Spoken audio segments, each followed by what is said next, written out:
Good morning, doctor. We are from student group discussion B10. So today we'll have a student project presentation is about cellular phone radiation. So this is our members' names. So let me continue the student project presentation by explaining about the background. My name is Angela from Horas with the last digit number 055. In this era globalization, it cannot be denied that humans are very dependent on technology. One of the most addictive technologies is cell phone. Indonesia is the sixth country with 92 million cell phone users in 2019 based on data obtained from the Spectator Index. The problem that arises from cell phone is their use can have negative impact on health.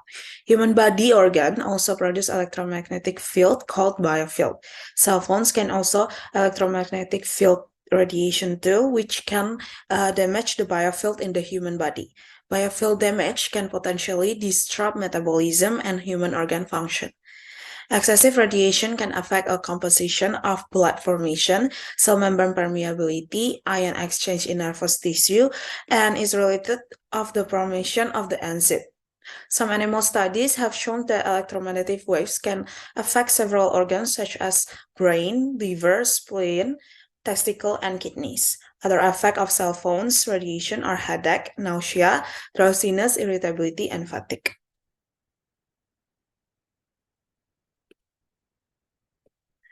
Okay, the problem formulation of this student project, the first one is what is cellular phone radiation. The second one is what are the health concerns associated with phone radiation and what do recent research findings reveal about the effects on human health. The third one is what are the existing regulatory guidelines and standards in place to address phone radiation. The fourth one is how can individuals mitigate their exposure to phone radiation. And the last one is what does the future hold in terms of research and emerging technologies aimed at addressing phone radiation. The objective of the student projects are, the first one is knowing about the cellular phone radiation. And the second one is knowing the health concern and research findings about cellular phone radiation. The third one is knowing the regulatory guidelines to address cellular phone radiation. And the fourth one is knowing how to mitigating radiation exposure from cellular phone. And the last one is knowing the future research and emerging technologies about cellular phone. Maybe that's all from me. This presentation will continue by my friends. Thank you. Okay, now I'm going to explain about the overview of the phone radiation. Well, for overall, the radiation is classified into the two types, ionizing and non-ionizing. While the non-ionizing radiations emits lower energy level, while ionizing radiations come from the higher energy spectrum. The mobile phones emit radiofrequency energy, which is non-ionizing radiation that can be absorbed by nervy tissues in our human cell. And the amount of radiation a user is exposed to depends on factors like phone technology, distance, usage type, and proximity to cell phone towers. Greetings everyone, my name is Adifa Bonapratama and today I'm gonna tell you about the sources of radiation in cell phones. There are several sources of radiation in cell phones, such as the first one is transmitter. Transmitter generates radio frequency radiation to transmit your voice or data to the nearest cell tower. The second one is the antenna. Mobile phones have built-in antennas to send and receive radio frequency signals. The third one is Wi-Fi and Bluetooth. They emit radio frequency radiation to transmit data wirelessly and connect with other devices. The fourth one is the mobile data. When you access the internet, your mobile phone sends and receives radio frequency radiation to communicate with the mobile data network. And the last one is the GPS. GPS feature in mobile phones uses radio frequency signals to communicate with GPS satellites, helping to determine your device's location. And then the next one, the level of exposure. Cell phones emit radio frequency fields when turned on, but the power diminishes as you move away from the phone. Keeping the phone about 30 to 40 centimeters away, using hands-free devices, and limiting call duration reduces exposure. I think that's all from me. Thank you so much. Hello, my name is Udayana, and I'm going to present about the carcinogenicity of cell phone usage. Radio frequency waves emitted by cell phones potentially cause DNA damage, which may lead to malignant transformations. Stated by several studies, including a rare case report about patients with multiple breast cancer, which frequently exposed to cell phone functioning. Radio frequency wave exposures can cause some of DNA damage and hair follicles. While the study also supported with ideas when compared to controls, DNA damage is higher when exposed to radio-frequency waves. Thus, brain tumors incidence it increased significantly from 2010 to 2017, with 4 in 60% may caused by radio-frequency electromagnetic fields or RFEMF. It is also suggested that radio-frequency waves carcinogenicity is further studied and become high priority according to IRC. Does it still unclear statement? Since other study also suggested found no significant associations with brain tumors such as gliomas. There is also a study that showed RFEMF alone is not sufficient in causing DNA damage directly. That's all from me. Thank you.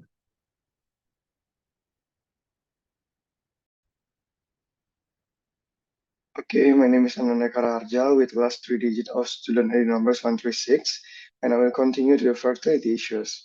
So, meta-analysis studies by Kim et al. 2021 and Yu et al. 2021 conclude that the utilization of mobile phones led to decline in overall quality of sperm by reduced the motility, the viability, and the concentration. The effects on female fertility has been limited and is still poorly understood, with more often attributed to ionizing radiation.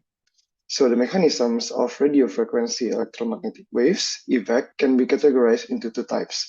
Number one is thermal radiation, and number two is non-thermal radiation.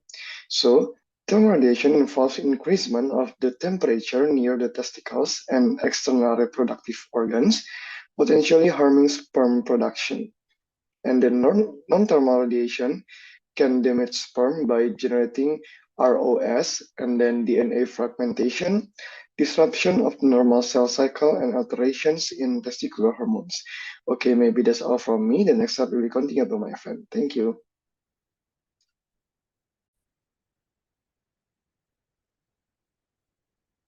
Hello, my name is Ana Agung Ragunathana Parwangsa with student ID number 200251193. I would like to continue the presentation about the cognitive effects on phone radiation.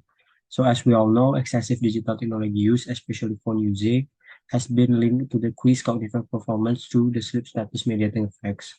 Because the sleep duration and the quality are the key or the main factor that indicates in sleep-related studies, and in many studies, heavy mobile phone users reported frequent night use or nighttime use.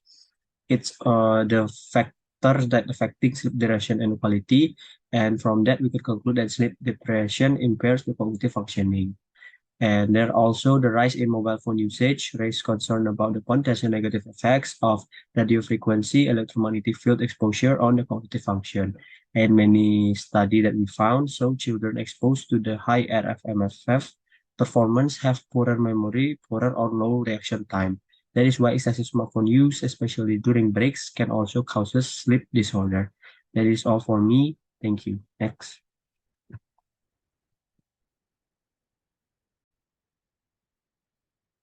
Hello everyone, my name is Angelic Cynthia Caroline and the last 3 digits of my student ID number is 068.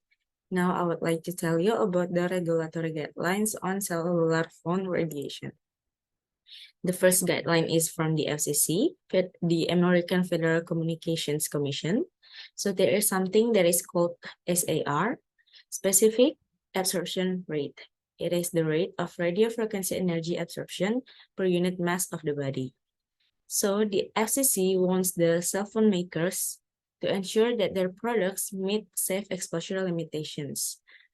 According to FCC regulations, any mobile phone at or below these SAR levels is considered safe.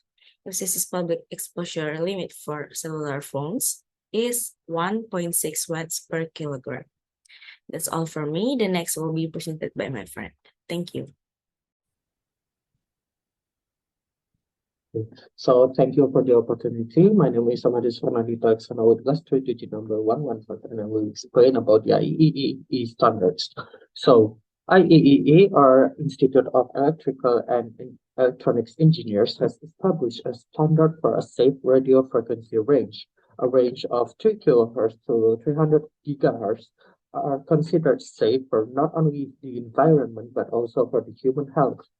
The selection of the frequency length itself is based on two considerations, including technical and biological consideration. Technically, this range shows a significant portion of the electromagnetic spectrum that is used in various wireless communication and also industrial applications. Below 3 kilohertz are primarily used in transmission and electrical systems, while above 300 gigahertz are commonly used in infrareds. That's all for me. That's one will be presented by my friend.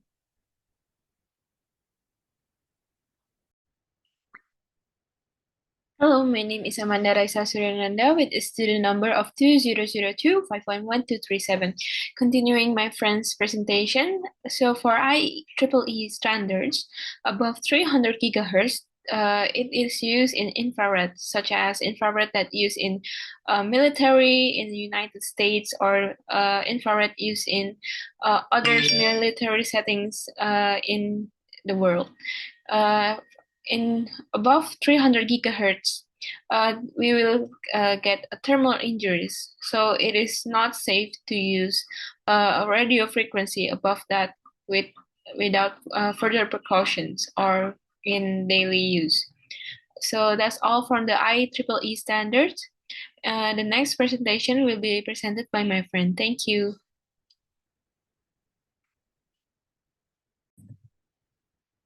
Hello, my name is Anastasia Goyat Roslin with my last three digits student ID number 089. I'm going to explain how to mitigate radiation exposure. First one, by minimizing RFR exposure from Wi-Fi enabled devices. For example, baby monitors, wearable gadgets, cell phones, and tablets, particularly in infants and young children. The next one is avoiding the placement of cell towers and small cell antenna in close proximity to schools and residents. The next one is limitation of Wi-Fi routers in educational and daycare settings. The next one is wireless transmission devices should be engineered to transmit only when necessary, also including visible power switches for easy control. Recommendations include lower power densities near fixed site antenna and the updating of exposure limit to encompass non-thermal effects of RFR. Public advisories on cell phone usage, such as the Berkeley Cell Phone Right to Know Ordinance, should be easily accessible, promoting texting, speaker mode, or hands-free accessories. Next one is fiber optic internet connections in various settings it's advocated. The last one is keeping cell phones away from the body and delaying the widespread deployment of 5G technology until safety studies are conducted. Hello, my name is Annette Malinda. My last three-digit student number is 092. I will explain about the research trend. The researchers have conducted several types of population studies, which include epidemiological studies, cohort studies, and case control studies to investigate the possibility of a relationship between cell phone use and the risk of tumor. There are four studies that have been done. The first one is interphone case control study. This is the largest case control study of cell phone use and the risk of head and neck tumor. It was conducted by a team of researchers from 13 countries. Most analyses published as part of the study show no overall increase in brain or other central nervous system cancer. One analysis found a statistically significant, albeit small, increased risk of glioma in study participants who spend the most time on cell phone. However, for various reasons, researchers consider this result is inconclusive. The next one is Danish cohort study. This cohort study linked billing information from more than 358,000 mobile phone subscribers with brain tumor incidence data from the Danish Cancer Registry. The study showed no association between cell phone use and the incidence of glioma, meningioma, or acoustic neuroma. The next one is Million Woman Cohort Study. This study conducted in UK used data obtained from questionnaire completed by study participants. The study found that self-reported cell phone use was not associated with increased risk of glioma, meningioma, or non-central nervous system tumor. And the last one is epidemiological studies. 3 of 7 studies show increased risk of tumor. That this 3 study is from 2 NCI-sponsored case control that conducted in several U.S. medical center or academic hospital. And the next one is the CERNAT study that conducted in several regions of France. The study found no association between glioma or meningioma. However, the heaviest user has a significantly increased risk of glioma or meningioma. The last one is meta-analysis of 2 case control studies conducted in Sweden that reported statistically significant trend in increased brain cancer risk for total mobile phone use and years use in people who start using mobile phone before age 20. That's all from me. Thank you.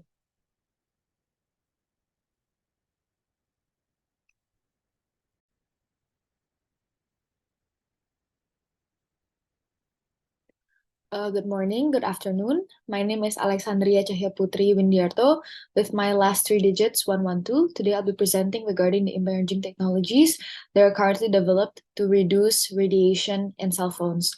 So the first technology is the low radiation cell phones, which refers to cell phones with lower specific absorption rate. Essentially, these cell phones emit radiation within the regulatory guidelines. So it emits less radiation compared to a normal cell phone. The second one is radiation shielding materials. These are accessories that are developed by companies with materials that are claimed to block radiations for while its users are using cell phones. So these accessories include phone cases or screen protectors. However, in the United States, there is a study that claimed that these shielding materials don't have scientific evidence that has proven that it actually does reduce radiation. Lastly, we have smart antenna technology. So these are developed by companies to enhance signal transmission, improve mobile communication, and ultimately to decrease energy consumption. And while it requires less energy, means that it also emits less radio frequency radiation. Thank you.